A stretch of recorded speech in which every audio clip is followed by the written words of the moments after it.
اب میں تیسری حکمت کی طرف آ رہا ہوں۔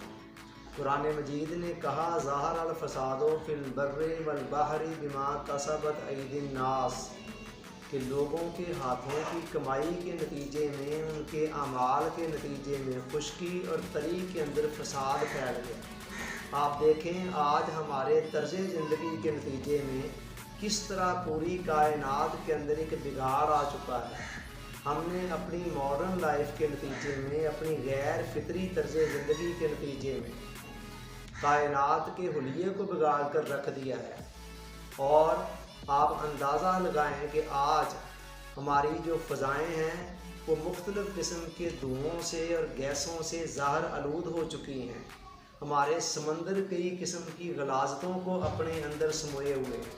پورا ماحول ہمارا آلودہ ہو چکا ہے، اور حد تو یہ ہے کہ ہمارے اس طرز زندگی کے نتیجے میں اوزون کی لیئر کے اندر جو شگاف پڑا تو اس کا اثر ہمارے موسموں کے تغیر و تبدل کے شیڈول تک جا پڑا۔ سوال یہ پیدا ہوتا ہے کہ یہ سلسلہ اور کب تک چل سکتا تھا؟ سموگ کا نام آج سے چند سال پہلے تک ہم نے سنا بھی نہیں تھا، کبھی تاریخ کے اندر کبھی نہیں ہوا تھا۔ یہ سموگ کہاں سے آ گئی ہے؟ یہی آلودگی ہے جو انسان جس نے فضا ساری کو بھر دیا ہوا ہے۔ میں پوچھ رہا ہوں کہ یہ سلسلہ کب تک چل سکتا تھا؟ انسان کتنی کہ زیادہ ہوا کو یا ماحول کو اور آلودہ کر سکتا تھا، اور دھرتی کتنا کہ بوجھ اور برداشت کر سکتے تھے۔ کسی نہ کسی جگہ پر تو اس سلسلے کو رکنا تھا نا۔ جس خدا نے 11 مہینے کھانے پینے کی بد پرہیزیوں کو ختم کرنے کے لیے 12واں مہینہ روزوں کا رکھ دیا تاکہ انسان کے جسم اور ذہن کو کچھ ریلیکسیشن مل سکے، اس کائنات کا خالق اور مالک بھی تو وہی خدا ہے نا۔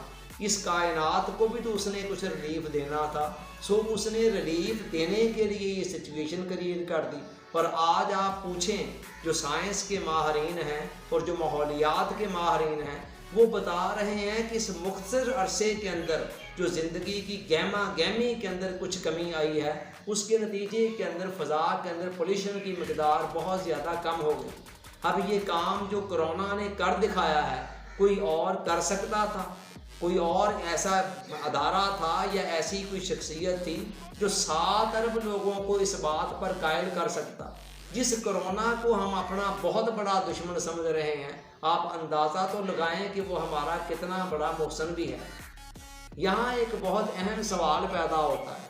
سوال یہ ہے کہ جو جانوں کا اور مالوں کا نقصان ہو رہا ہے، اس پر دل کو کیسے مطمئن کیا جائے، اسے کس کھاتے میں ڈالا جائے؟ اس کا جواب یہ ہے کہ اس معاملے کو آپ پوری انسانیت کے مستقبل کے تناظر میں دیکھیں۔ 7 ارب لوگوں کے مستقبل کو تباہی اور بربادی سے بچانے کے لیے جو نقصان اس وقت ہو رہا ہے وہ بہت زیادہ نہیں ہے۔ آپ غور کریں نا، ہاسپٹل کے اندر ڈاکٹر مریض کے پورے جسم کو بچانے کے لیے بعض اوقات ایک عضو تک کاٹ دیا کرتا ہے، جسم کے ایک حصے کو کاٹ کر الگ کر دیا جاتا ہے، جب وہاں بڑے نقصان سے بچنے کے لیے چھوٹے نقصان کو گوارا کر دیا جاتا ہے۔ تو وہی فلسفہ یہاں پر بھی اپلائی ہو رہا ہے۔ اگر ہم کرونا وائرس کی ان حکمتوں پر غور کر لیں تو ہمارے لیے اسے فیس کرنا اور اس سچویشن کے اندر خوش اسلوبی سے اس میں سے گزرنا آسان ہو جائے۔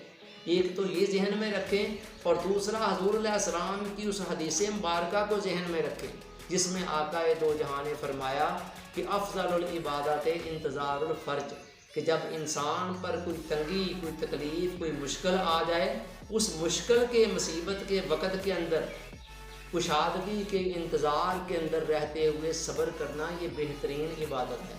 یاد رکھیں کوئی رات بھی اتنی لمبی نہیں ہو سکتی جو آنے والی صبح کو آنے سے روک دے، کوئی خزاں بھی اتنی لمبی نہیں ہے جو بہار کی آمد کو روک دے۔ اسی طرح کوئی مصیبت، کوئی تکلیف، کوئی پریشانی اتنی لمبی نہیں ہے کہ جس کے بعد راحت کے پیریڈ میں نہ آنا ہو۔ اس کرونا وائرس کے پیریڈ نے گزر جانا ہے، اسے حوصلے کے ساتھ، حکمت کے ساتھ، دنائی کے ساتھ، صبر کے ساتھ، استقامت کے ساتھ گزارے۔ یہ خوش اسلوبی سے بھی گزر جائے گا، آپ کو بہت سارا اجر و ثواب بھی مل جائے گا، اور اس کا انجام بھی انشاءاللہ بہت بہتر ہوگا۔ اللہ تعالی ہم سب کا حامی و ناصر ہو، آمین۔ آپ سب کا بہت بہت شکریہ۔